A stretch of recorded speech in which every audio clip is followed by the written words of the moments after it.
बिहार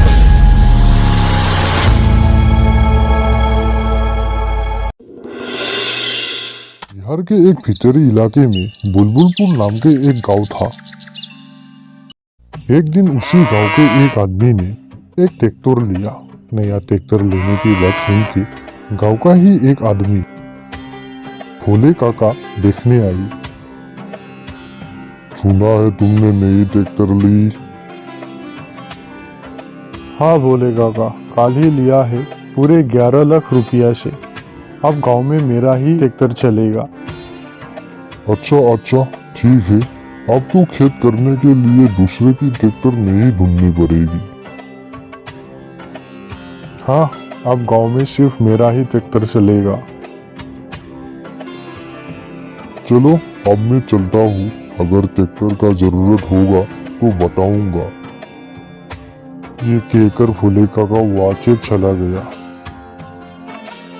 अगले दिन राजेश गांव के चौराहे पर ट्रैक्टर रख के पेड़ के नीचे बैठ गया और मन ही मन सोचने लगा।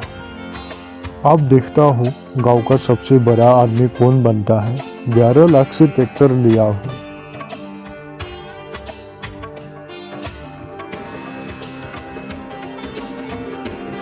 तभी गांव की मुखिया जी राजेश को चौराहे पर देखकर आवाज लगाई। अरे राजेश, सुना है तूने ट्रैक्टर लिया है, लेकिन तुझे तो खेत में रहना चाहिए। यहाँ पेड़ के नीचे क्या कर रहे हो? राजेश ने मुखिया जी की बात सुनकर थोड़ा अहंकार से बोला। अरे मुखिया जी, नया ट्रैक्टर लिया है, अभी खेत में ले जाऊंगा तो गंदा हो जाएगा, इसलिए थोड़ा बाहर लोगों को दिखाने के लिए लाया हूँ। राजेश की बात सुनकर मुखिया जी थोड़ा चौंक होकर बोले। चलो, जैसा तुम्हारा इच्छा। ये कहकर मुखिया जी वहां से चले गए और राजेश ने चुपचाप पेड़ के नीचे बैठा रहा। फिर गांव का दूसरा आदमी धनीराम सासा वहां आया। राजेश की ट्रैक्टर को अच्छे से देखा और बोला। राजेश, सुना है तुमने ट्रैक्टर लिया है? हाँ, पूरा 11 लाख का। अच्छा किया बेटा, लेकिन हाल कब से बाओगे? जैसा नया ट्रैक्टर है ना, इसलिए हाल के लिए अभी सोचा नहीं। लेकिन राजेश, ट्रैक्टर तो हाल के लिए ही लेते हैं। लेकिन छासा 11 लाख रुपये से ट्रैक्टर लिया हूँ, गंदा क्यों करूँगा? राजेश, अगर तुम हाल ही नहीं मारोगे तो ईएमआई कैसे भरोगे? ईएमआई? कौन सी ईएमआई? मैंने तो ट्रैक्टर पूरे 11 लाख रुपये से लिया है। पता नहीं राजेश, तुम क्या करने के लिए ट्रैक्टर लिए हो। चलो अब मैं चलता हूँ। धनीराम सासा जाने के बाद राजेश भी अपने ट्रैक्टर लेके घर चला गया। शाम के वक्त राजेश अपने ट्रैक्टर को चौपाल में रख कर वो भी चौपाल में ही खड़ा था। तभी गांव का एक किसान उसके पास आया। राजेश जी, सुना है आपने नई ट्रैक्टर लिया है। हाँ हाँ हाँ, लेकिन तुमसे क्या मतलब?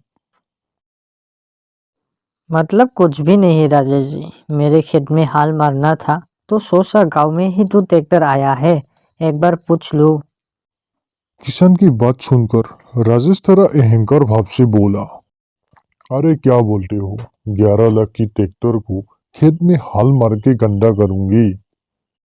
राजेश की ये बात सुनकर किसान भ्रम में पड़ गया और राजेश को बोला। राजेश जी, अब ये कैसी बात कर रहे हो, मुझे तो समझ नहीं आया। ये कहकर किसान वहां से चला गया और राजेश अपनी ट्रैक्टर के पास ही बैठ गया। अगले दिन सुबह फिर से राजेश अपनी ट्रैक्टर लेके गांव के चौपाल में बैठ गया। लोगों को राजेश की हरकत समझ नहीं आया। आखिर राजेश ने ट्रैक्टर लिया क्यों? लेकिन राजेश तो अपनी मस्त की जिंदगी काट रही थी। सुबह चौपाल पर बैठता था और शाम को घर लौट जाता था।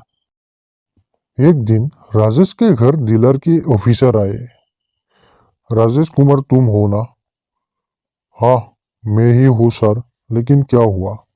तुमने 2 महीने से गाड़ी का ईएमआई नहीं भरा है।